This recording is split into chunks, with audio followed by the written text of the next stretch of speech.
നമസ്കാരം. തമിഴ്നാട്ടിലെ പ്രശസ്തരായ 18 സിദ്ധന്മാരിൽ ഒരാളും പഴനി ക്ഷേത്രത്തിലെ നവപാഷാണ ദണ്ഡായുധപാണി ശില നിർമ്മിച്ച ബോഗർ സിദ്ധരുടെ അരുമ ശിഷ്യനുമായ പുലിപ്പാണി സിദ്ധരെപ്പറ്റി മനസ്സിലാക്കാം. കുറച്ചുപേർ പുലിപ്പാണി സിദ്ധർ ഒരു പുരട്ടാസി മാസം ചോതി നക്ഷത്രത്തിൽ ഒരു സ്വർണ്ണ വ്യാപാരിയുടെ കുടുംബത്തിൽ ബംഗാളിൽ അല്ലെങ്കിൽ കാശിയിൽ പിറന്നതായും മറ്റു ചിലർ അദ്ദേഹം ഒരു വേടർ കുലത്തിൽ പിറന്നതായും കരുതപ്പെടുന്നു.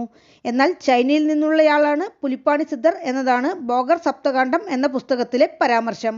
ചൈനക്കാരനായതിനാൽ തന്നെ അദ്ദേഹത്തിൻ്റെ ശരിയായ പേര് എന്താണെന്ന് വ്യക്തമല്ല. ബോഗർ സിദ്ധർ ശിഷ്യനെ പുലിപ്പാണി പാത്രം, ചീനത്ത് സീഡൻ എന്നിങ്ങനെയൊക്കെയാണ് ബോഗർ 7000-ൽ അഭിസംബോധന ചെയ്തിരിക്കുന്നത്. സീഡൻ എന്നാൽ ശിഷ്യൻ എന്നാണ് അർത്ഥം. പാണി എന്ന വാക്കിന് കരം, നീർ എന്നെല്ലാം അർത്ഥമുണ്ട്. ഗുരു ബോഗരുടെ നിർദ്ദേശപ്രകാരം ഈ സിദ്ധർ പുലിപ്പുറത്ത് ഉലകം ചുറ്റി വന്നതിനാലും ബോഗരുടെ ദാഹം തീർക്കാൻ ഈ സിദ്ധർ പുലിപ്പുറത്ത് പോയി പുഴയിൽ നിന്ന് തൻ്റെ തപശക്തിയാൽ വെള്ളം കൊണ്ട് തന്നെ ഒരു കുടം സൃഷ്ടിച്ച് അതിൽ വെള്ളം നിറച്ചു കൊണ്ടുവന്നതിനാൽ അദ്ദേഹത്തിന് പുലിപ്പാണി എന്ന നാമം വന്നു. അതല്ലാതെ രസവിദ്യകൾക്കായി ബോഗർ സിദ്ധർ ആവശ്യപ്പെടുന്ന മൂലികകളെ പുലിപ്പുറത്ത് കയറിപ്പോയി കാടുകാണ്ടാന്തരം ചെന്ന് പറിച്ചുകൊണ്ടുവരുന്നത് സർവ്വസാധാരണമായിരുന്നു. മൃഗങ്ങളെ വശം ചെയ്ത് സ്വാധീനിച്ച് തൻ്റെ പാണിയിൽ, അതായത് കൈവശം വയ്ക്കാനുള്ള അദ്ദേഹത്തിൻ്റെ ദൈവിക ശക്തിയാലും അദ്ദേഹത്തിന് പുലിപ്പാണി എന്ന നാമം വന്നു ചേർന്നു. ബോഗർ സപ്തകാണ്ഡത്തിൽ ശിഷ്യൻ പുലിപ്പാണിയുടെ ചരിത്രം വിവരിക്കുന്നത് ഇങ്ങനെ: ബോഗർ സിദ്ധർ ഒരു നാൾ ആകാശമാർഗം ചൈന ദേശത്ത് പോയപ്പോൾ അവിടെ ഒരു തടാകത്തിനരികിൽ ധ്യാനിച്ചുകൊണ്ടിരിക്കുന്ന ഒരു യുവാവിനെ കണ്ടു. ആത്മീയതയിലുള്ള അദ്ദേഹത്തിൻ്റെ ഉത്കർഷ കണ്ട് ആ യുവാവിനെ ബോഗർ ശിഷ്യനായി ഏറ്റെടുത്തു.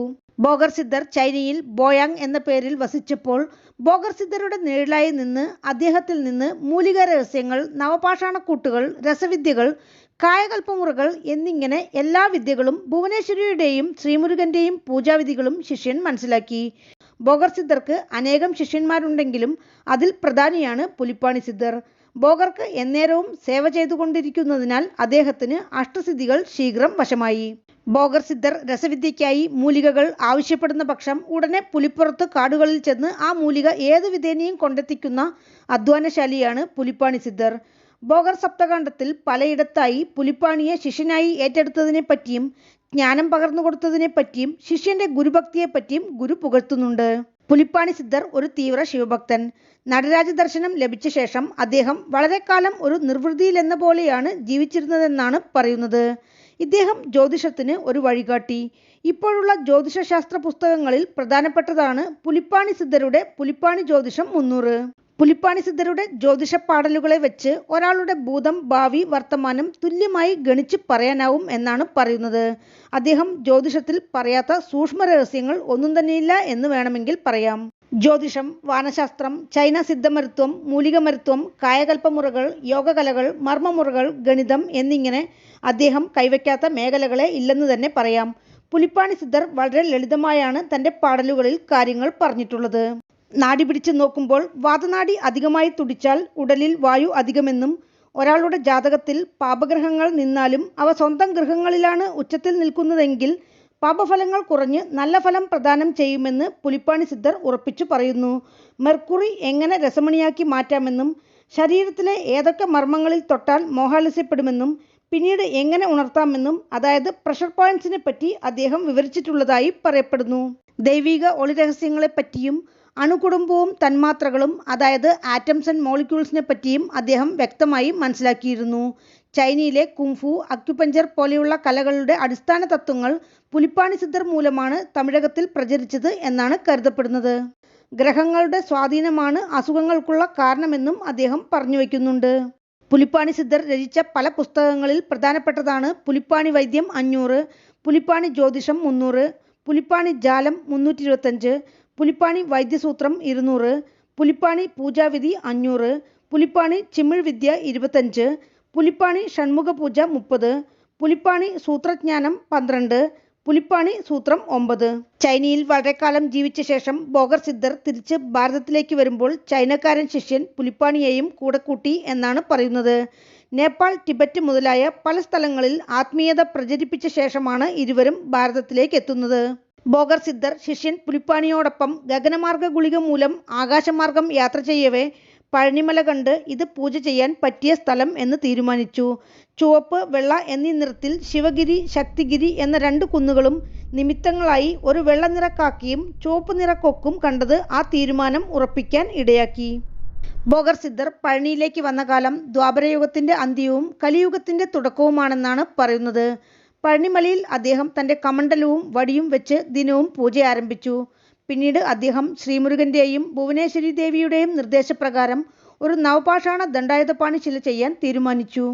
ഒരു നാൾ ബോഗർ സിദ്ധർ പുലിപ്പാണിയോട് ഇപ്രകാരം പറഞ്ഞു: ഞാൻ മൂലികകൾ കൊണ്ട് ശ്രീമുരുകന് ഒരു ശില ചെയ്യാൻ ആഗ്രഹിക്കുന്നു. ഭഗവാന്റെ വിഗ്രഹം ലോകത്തിൽ പലയിടത്തുമുണ്ട്. എന്നാൽ ഇത് വേറെ. ഈ മൂലിക മുരുകനെ ദർശിക്കുന്ന മാത്രയിലെ ഭക്തരുടെ അസുഖങ്ങൾ പറന്നുപോകണം. അതിനായി ഈ പറയുന്ന മൂലികകളെല്ലാം പറിച്ചു കൊണ്ടുവരണം. പഴനിയിൽ ശ്രീമുരുകന്റെ നവപാഷാണ ദണ്ഡായുധപാണി ശില ബോഗർ നിർമ്മിക്കുമ്പോൾ ആദ്യാവസാനം വരെ കൂടെ നിന്നത് പുലിപ്പാണി സിദ്ധരാണ്.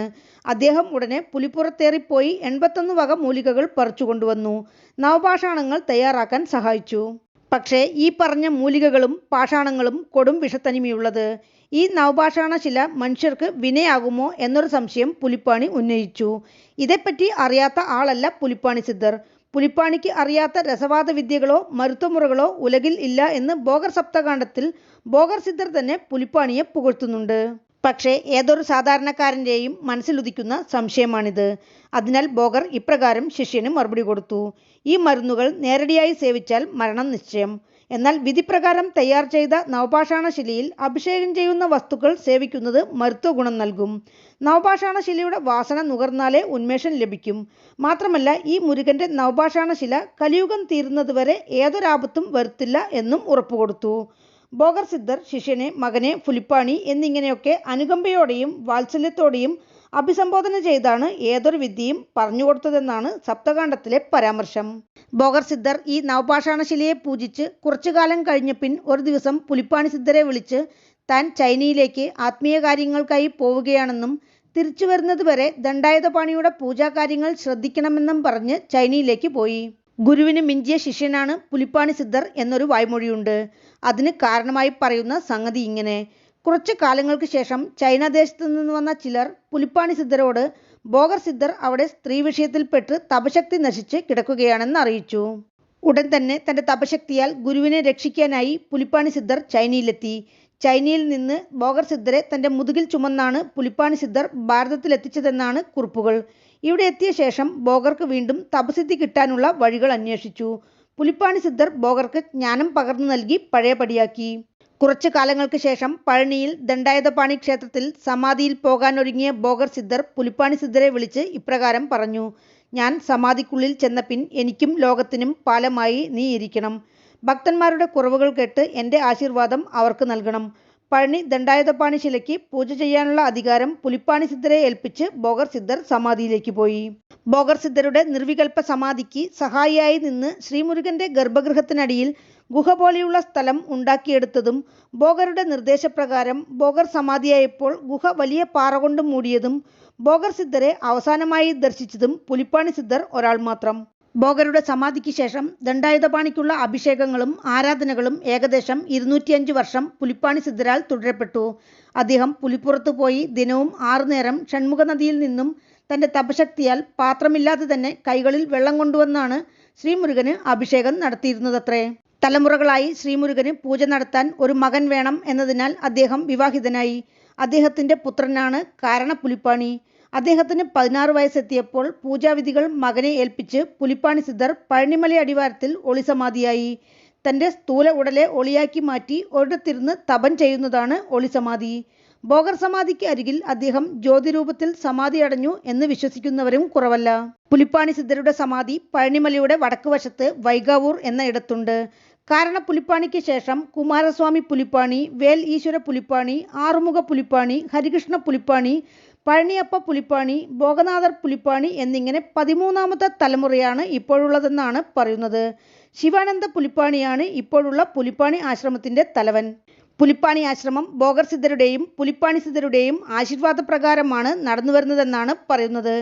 പുലിപ്പാണി വംശജരുടെ സ്വകാര്യ കോവിലായിരുന്ന പഴനി നവപാഷാണ ദണ്ഡായുധപാണി ക്ഷേത്രം മധുര നായ്ക്കരുടെ ഭരണകാലത്ത് നിർബന്ധമായി ബ്രാഹ്മണരുടെ കൈകളിൽ ഏൽപ്പിക്കുകയായിരുന്നത്രേ. പകരം അവർക്ക് ബോഗറുടെ സമാധിയിൽ മാത്രം പൂജിക്കാനുള്ള അവസരം കൊടുത്തു എന്നതാണ് ഭക്തജന സംസാരം.